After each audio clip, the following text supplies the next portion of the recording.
Masalah kesehatan yang dihadapi saat ini adalah semakin meningkatnya kasus penyakit tidak menular, diantaranya hipertensi, diabetes mellitus, jantung, dan depresi atau orang dengan gangguan jiwa.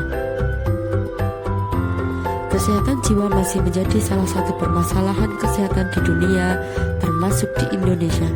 Menurut data dari WHO tahun 2016, data orang dengan gangguan jiwa sejumlah 35 juta orang depresi, 21 juta skizofrenia, dan 47 juta terkena demensia.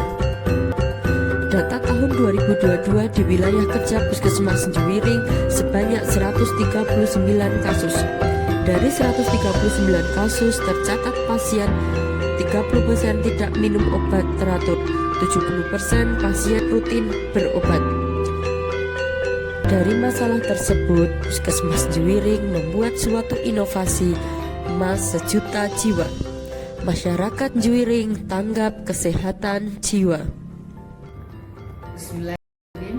Assalamualaikum warahmatullahi wabarakatuh. Saya Dr. Mariana Sukowati, Kepala Puskesmas Juwiring. Puskesmas Juwiring memiliki inovasi Mas Sejuta Jiwa. Masyarakat Juwiring tanggap kesehatan jiwa. Inovasi ini bertujuan untuk memberikan pelayanan kesehatan kepada pasien ODGJ dan mendeteksi secara dini masalah kesehatan mental di masyarakat Kecamatan Juwiring.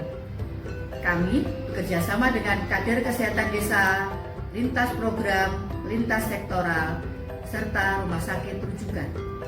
Kami berharap kegiatan ini dapat bermanfaat untuk masyarakat di wilayah Kecamatan Juwiring. Terima kasih. Wassalamualaikum warahmatullahi wabarakatuh. Dukungan lintas program dan lintas sektoral. Sosialisasi Desa Siaga Sehat Jiwa. Pembentukan Desa Siaga Sehat Jiwa.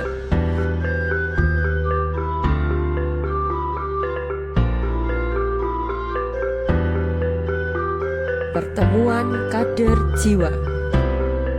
Kunjungan rumah pasien ODGJ.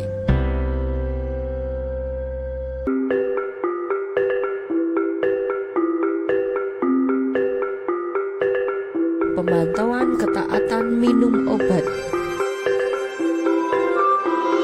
Penjemputan pasien ODGJ ke rumah sakit rujukan.